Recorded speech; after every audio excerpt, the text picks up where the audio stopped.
so much pain, until the game. Well, I need someone to talk to. I need someone to hear me. All the things that I'm saying, I'm staring down. It's a real talk. Real talk, you know, it's hard to find.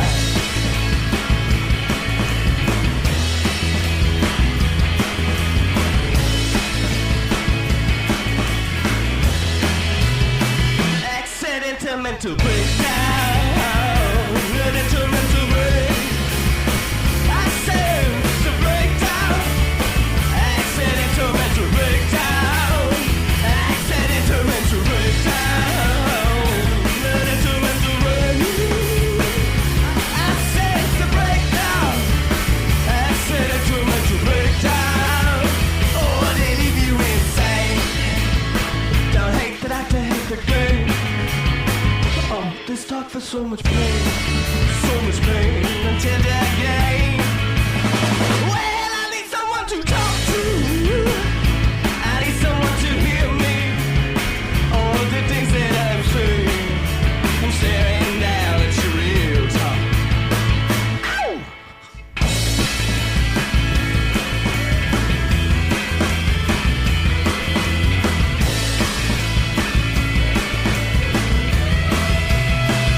Accidental mental breakdown. Accidental mental breakdown. I say it's a breakdown. Accidental mental breakdown. Accidental mental breakdown. Accidental mental breakdown. I say it's a breakdown. Accidental mental breakdown. Real talk, you know, it's hard to find.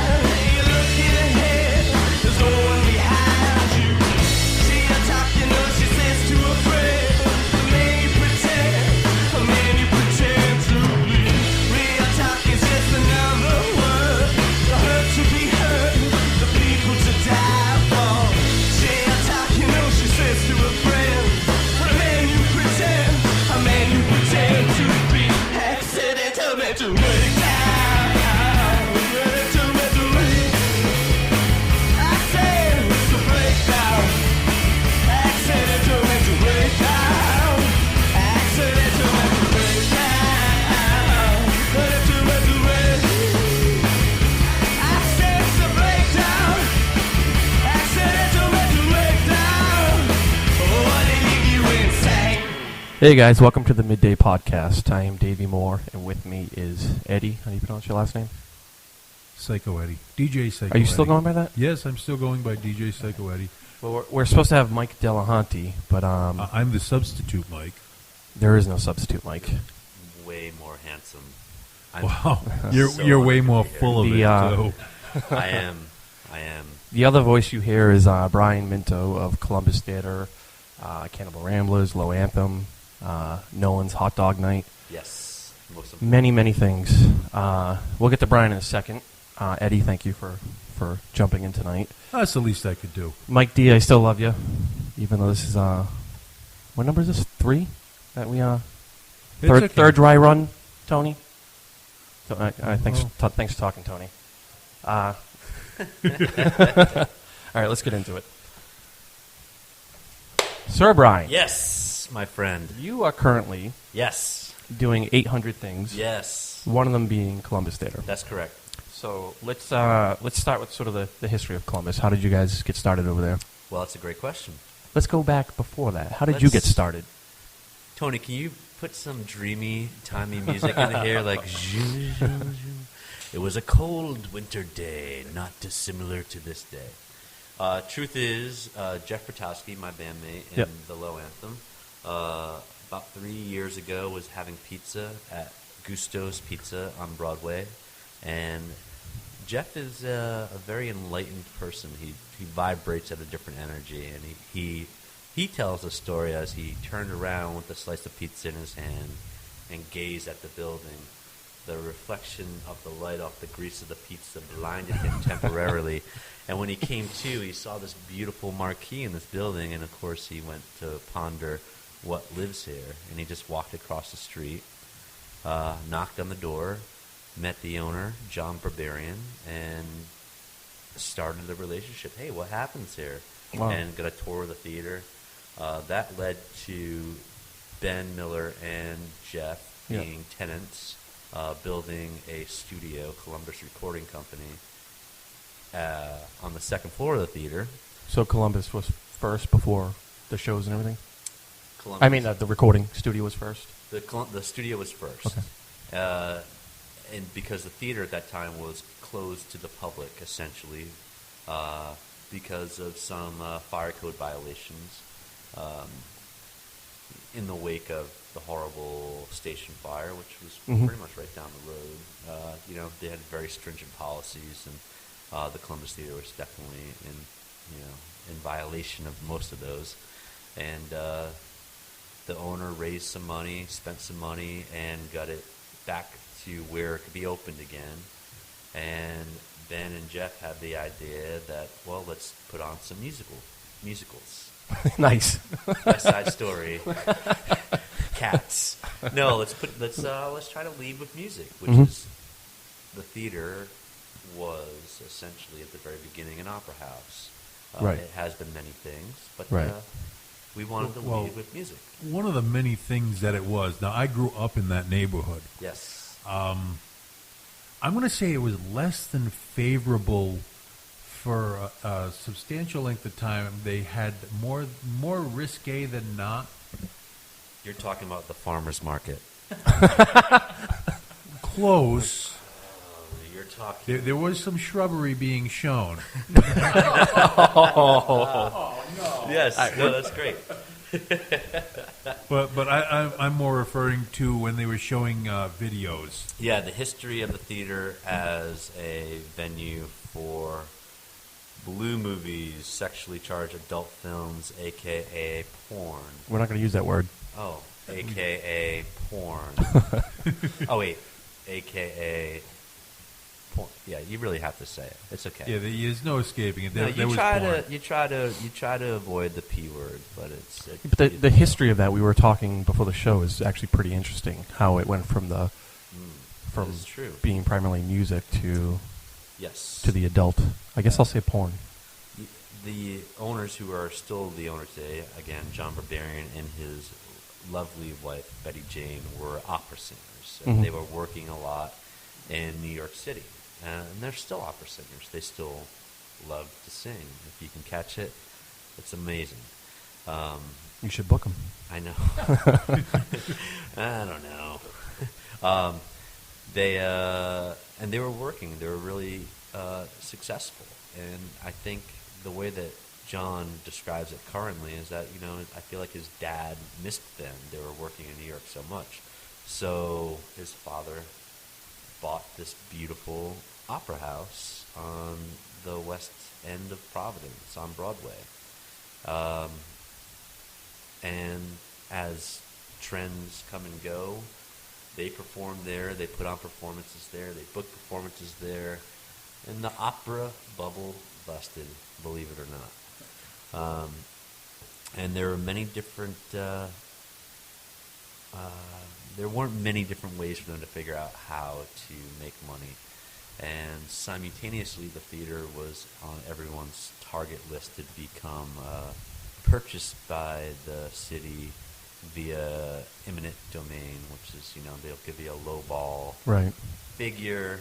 You have to take You it. actually don't have a choice. You don't have a choice. Yeah.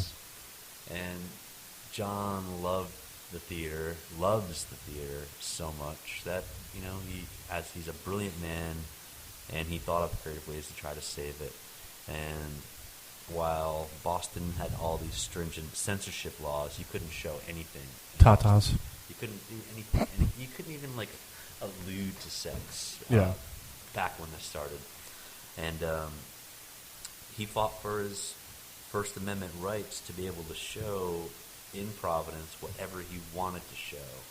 And while he was fighting for that, he became protected by the umbrella of the ACLU, which in turn blocked any kind of eminent domain purchase of Right. the theater, which allowed it to be in his family, and he really loved it. And he sacrificed so much. Right. Betty Jane stopped getting jobs. He stopped getting job offers. She couldn't sing anymore. Because of the connotation of the theater. Yeah. They were shunned. His kids were shunned. You know, and he is one of the most beautifully righteous men that I have ever met. And it's a shame that, you know, when you think about someone that owns a porn theater, you think of some like guy, you know, twirling a mustache. Basically, someone who looks like me. Yes. No, not yes. Yeah. Exactly. Don't yes, sugarcoat it. yes, I don't. yeah. And it's such the opposite. And I had the same thing. I grew up in Warwick, and I remember seeing all the advertisement with the little X, Columbus, you know. And at first, they were just the sexually charged films. They were the Emmanuels, the color yellow, the color blue. And as it went forward and the internet started happening, they were more, you know, jerk-off films. You could say that on podcasts, right? Tony, too late. We've actually done that on podcasts, so I think we're covered. Okay, great. Do I have to do that while I say it? As long as you allude that it's personal gratification and not actually happening as we speak. This is not a call to action. This is just self-satisfaction. So, has that history followed with what you guys are trying to do? Any like stigma? Yeah, well, you know, in print and in other media. Thank you so much. You're welcome. You've done this before. Once or twice. Yeah. Still though, or early on? Because I feel like you're accomplishing so much that's sort of in the rearview mirror now. I thanks, Davey. We wish it's constantly led with, and it is an interesting story, but it just has to be done a little deeper. Like the reasons why it is more interesting to than the transition from what it was to me, at least. Now you guys you're working with national acts over there, Mm-hmm. so you're dealing with agents and all that stuff, but Yeah. you're also still taking care of the local Providence community. Yes. How do bands go about establishing a relationship with you? Well, there's 4 members of the cooperative: myself, Jeff Kratowski, Mm-hmm. Ben Miller, and Tom Wayman. Tom Wayman handles all the talent buying. He is manager of Brown Bird, and also he has a record label called Supply and Demand. Right. We all kind of met in the middle. We all have different complementary skill sets. He's definitely a little bit more analytical, and he's good with money. So he has. Yeah, but you have a better beard, so I definitely have the better beard. Thank you I was so gonna say, much. that is a righteous beard. Oh, it Thank is. you It so is. much. I was growing one for a while, and I Realized I you can't couldn't. compete. I wish Yeah. that people could It see happens. this beard. I wish they could just. Well, if they go to the see Columbus, it they now. can, and That's Nolan's true. on Mondays. We'll get to that because you have a very successful hot dog I night. do. Tom Wayman buys all the talent, which is really, I hate saying that, buys talent. Well, It makes it sound like- at the national like level, you're, that's like you're buying No, but that's- livestock. at the national level. That's the right term because you're competing with other True. venues. But he also deals with the local acts that go on as well. Yeah, so we tend to try to find something that's marketable between here and Boston, Right. and then we try to support our friends, the Right. local musicians, with Yep. that. And yeah, it's really diverse. There's 2 stages at the Columbus. There's the main 800 cap room. It's a beautiful room. I've Thank you. been there a few times. I know, it's gorgeous. Yeah. Yeah. And then there's a smaller 200 seat room, so we're able to kind of do, you know, a couple of different things. Right. Yeah, sometimes you get to see someone that's typically 800 seat room, but we'll put them in the 200 seat room, and It's you more have a intimate. really intimate Yeah. setting. And the So- 200 seat room is also tiered, which is kind of unusual. If you think about a 200 capacity stage, this is actually tiered, so there's no like loss of energy. Right. It's not a flat floor where 200 people in that room seems like 500. That's the upstairs, right? That's the upstairs. Okay. That's Robbie Shavi had his release up there, That's right? correct. Yeah. Right. Monumental show. I That don't know was how great. far you go back, but there was a I'm venue. 40. Well, I've actually got you by a couple of years. I'm 37. but- well, you're still wet behind the ears. I'm only 3 years off from him.